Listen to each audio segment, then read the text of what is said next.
Menyenangkan.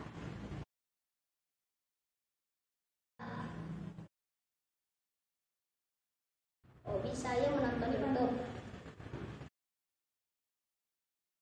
karena sangat mengasihkan. 6 jam. Saya bermain bola dan saya menyukai hobi saya itu adalah karena bisa bermain dengan teman dan menyenangkan. Bermain bola 3 jam. Saya bermain bola sangat menyenangkan.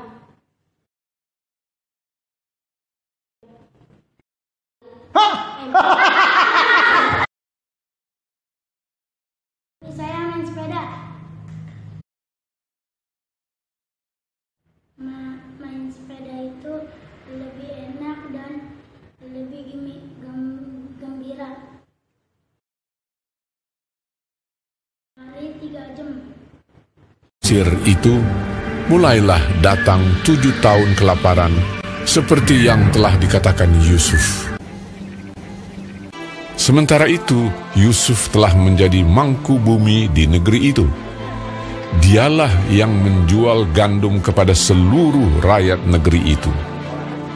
Juga dari seluruh bumi datanglah orang ke Mesir untuk membeli gandum dari Yusuf. Sebab hebat kelaparan itu di seluruh bumi. Tetapi di seluruh negeri Mesir ada roti. Sebab ada kelaparan di tanah Kanaan. Setelah Yakub mendapat kabar bahwa ada gandum di Mesir, berkatalah ia kepada anak-anaknya, "Pergilah ke sana dan belilah gandum di sana untuk kita, supaya kita tetap hidup dan jangan mati." Lalu pergilah 10 orang saudara Yusuf untuk membeli gandum di Mesir. Jadi ketika saudara-saudara Yusuf datang, kepadanya lah mereka menghadap dan sujud dengan mukanya sampai ke tanah. Nah, gimana ceritanya adik-adik?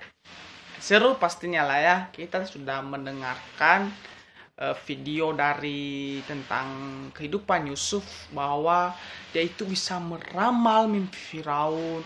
Bagaimana pada waktu itu Yusuf itu bijak loh adik-adik, dimana dia bisa menafsirkan mimpi-mimpi Firaun sampai menjadi kenyataan. Nah, kalau adik-adik sekarang memiliki harus juga sama seperti Yusuf, bijak. Misalnya teman adik-adik sekarang dikasih, adik-adik kan biasanya mainnya berapa jam sehari, ada yang 6 jam, ada yang sampai-sampai lupa waktu, sampai-sampai misalnya mama manggil, misalnya seperti ini, "Jo, kamu ambil ini," tapi kamu lupa. Itu namanya bukan bijak, itu namanya pemalas. Nah, adik-adik mempergunakan waktu itu harus sebaik mungkin. Kenapa? Ada yang tahu nggak kenapa? Nah, karena hari-hari ini adalah hari-hari jahat. Makanya kita itu harus berhikmat dan bijaksana mengatur waktu, supaya waktu-waktu yang kita lakukan bermakna. Nah, makanya sekarang adik-adik jangan mempergunakan waktu hanya untuk main game. Main game satu hari 6 jam. Coba dikurangin. Adik-adik main gamenya sekitar 2 jam. Setelah itu bantu orang tua, belajar, atau yang lain-lain. Nah, misalnya juga ada yang main bola sampai 4 jam per hari. Dikurangin. Bisa 1 jam atau 2 jam. Selebihnya bisa bantu orang tua, belajar, atau yang lain. Ada yang main sepeda berjam-jam. Nah, adik-adik bisa bijaksana dalam membagi waktu. Nanti di saat adik-adik sekarang bisa membagi waktu bijak, maka di kemudian hari adik-adik, di saat adik-adik dewasa, adik-adik nggak kaget lagi sama yang namanya bagi waktu. Jam ini aku mau bantu mama, waktu ini aku belajar, waktu ini aku mau tidur, waktu ini, nah sebagaimana lah. Nah, setelah itu nanti kalau adik-adik udah bisa membagi waktu, adik-adik bisa dikatakan bijak menjalankan waktu. Nah, di luang-luang waktu itu nanti adik-adik bisa membuat kreasi kreativitas baru. Adik-adik mungkin misalnya kan adik-adik sering nonton YouTube. Adik-adik kan misalnya bisa menonton YouTube yang bermanfaat, misalnya membuat kreatif, kan langsung bisa dipraktekkan. Dengan demikian, kuota yang mama kasih nggak sia-sia. Kan sekarang kan kita belajar PJJ, pelajaran jarak jauh. Misalnya mama kasih kuota 4 giga 1 bulan. Tapi adik asik main Mobile Legends, main FF. Ya kasihanlah orang tua.